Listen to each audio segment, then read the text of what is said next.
Hey guys, it's Carly, and today I'm sharing a project that combines two things I truly love: card making and candy. I love candy, and this card was so fun to make. So I'm starting by creating an infinity shaker pocket. For that, I've got a storage pocket and I've got a piece of glitter paper that's going inside. I've added a little bit of blue ink to most of that glitter paper, but I didn't bother going all the way to the bottom because you're not going to see it. So once I've got that in there, I'm adding my sequins, and then I'm folding it over and giving it a good crease with my bone folder. That's going to help it seal securely and lay down nicely on my card front. For that same reason, I'm trimming off a little bit of that pocket that I don't need in length, and also the corners, because it just makes it easier to adhere down and make it a nice flat pocket. So to close that pocket up, I'm just using some strong tape. I'm using Be Creative tape. And then once I've got it sealed, I'm going to add a little stamped panel on front that has my sentiment. I'm using that same Be Creative tape, and I'm just starting with the liner paper halfway off so I can kind of center it. And then once I've got it on there, I'm using tweezers to pull the rest of the liner paper off and stick it down. Trick I learned from Julie Ebersol, who's a crafty genius. So there you can see I've got my infinity shaker pocket. Now it just needs some candy. So I am starting with my little ginger guy. This is the gingerbread man from the Ginger House set from Essentials by Ellen. I want to no line color him, so I'm stamping him in this ink on 3 fade out ink, which is so great. Then I'm going to die cut before I color, because sometimes when I color no line coloring style, it is not quite the same shape as it was before, so I find I have to die cut first and then color. Now, another thing I like to do for my critters sometimes to give them a little bit of personality, or just to give it a little variety, is to give them googly eyes. Now, I didn't have any googly eyes that were small enough for Ginger Guy, so I decided to make some.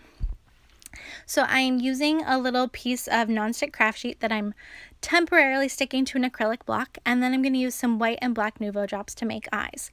So I'm just making some sets of little white balls, which are going to be the base of my eye, and I'm doing more than one because it's really hard to get them to be matching sizes, in my opinion. So I figure if I make 10, I'll get 2 that I can match together and make a pair of eyes. Now once I've got my white down, I'm just going to go back with my black and do a smaller drop in the middle, and then it's going to kind of melt down and become one little drop that looks mostly like an eyeball. I think they turn out pretty cute. I just find keep as much consistent pressure on it as you can so you don't accidentally suck up any of that white drop into your black. And then having this on a block, I can easily set it aside, let it dry, and then those eyeballs are just going to peel right up.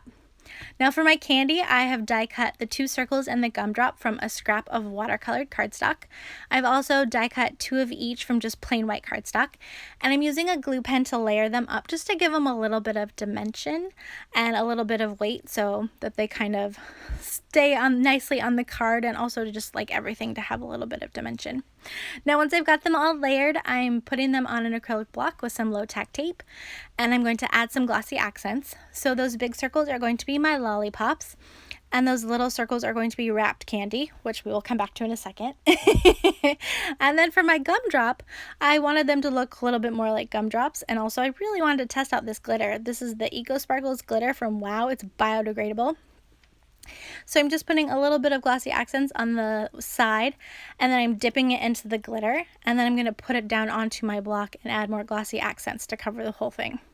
Now, it turns out Eco Sparkles are awesome. They're just as beautiful as my regular glitter, so I'm totally making the switch to biodegradable. Good job, Wow. Thank you for coming up with this product. Okay, now you can see I've got all my candy. It's all dry and ready to go. So I'm going to wrap these little circles. So I'm just taking a little piece of glassine because I had that in my craft room. But if you have parchment or wax paper in your kitchen, same thing. And I'm just twisting it around my candy. So I'm not even gluing it first. And I find if I twist one way and I don't like quite how it looks, I can twist it back the other way and get a better shape and have it look like little wrapped candies. So I love how they turned out. They're so fun. Now I need to decorate my shaker panel with my candies and my ginger guy. So I just need some sticks for my lollipops, which I'm just using a little scrap of white cardstock and coloring with Copic markers. And then my little ginger guy needs his eyeballs and his face.